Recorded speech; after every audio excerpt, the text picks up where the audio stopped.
Grocery store.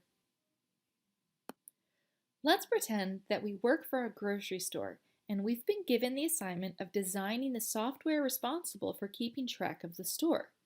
Our store sells a wide variety of food products as well as some home goods and has a staff of 30 people. Let's get designing. What attributes will the products in the store have? Name, prices, quantities. We can obviously come up with a lot, but for simplicity's sake, we're only going to list a few. These will be the attributes in the products class.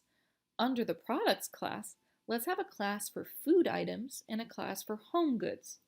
Food items will have expiration dates and storage requirements, while home goods won't. We also need a class for employees. You can see how quickly this program can get complicated. On the next slide, let's make a hierarchy map. Here's what we have so far. Below is a map of what this would look like. So right now, we have a home good, food, those are both products. We also have employees. Now, obviously a real store is going to have a lot more than this, but we're just going to keep it somewhat simple. First, let's create our classes. We have product, employee, home good, which inherits from product, and food, which also inherits from product. Now, add in the init methods and attributes. So here for product, we have name, price, and quantity. For employee, we have role and salary. Okay, we've also created our home good class that inherits from product, and we've created our food class that also inherits from product that has expiration date and storage. The final step in our design is to access the superclass attributes. So let's add them into the init methods. Let's just do this for the food class.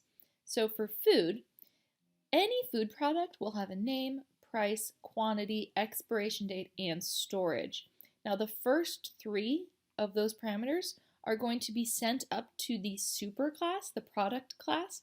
So here we have our call to the superclass. We're calling the init method and we're sending those as arguments. Then expiration date and storage are just defined right here in the food init method.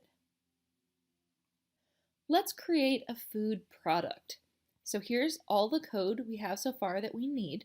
We have product class here, we have the food class that inherits for product. Then we create item 1, which is our object. It is a food, and we give it a name, kale, a price, a quantity, an expiration date, which is a list of numbers to keep the date, and the storage method, which is a string here called fridge. And just to make sure it works, we access the quantity attribute and it prints out 15.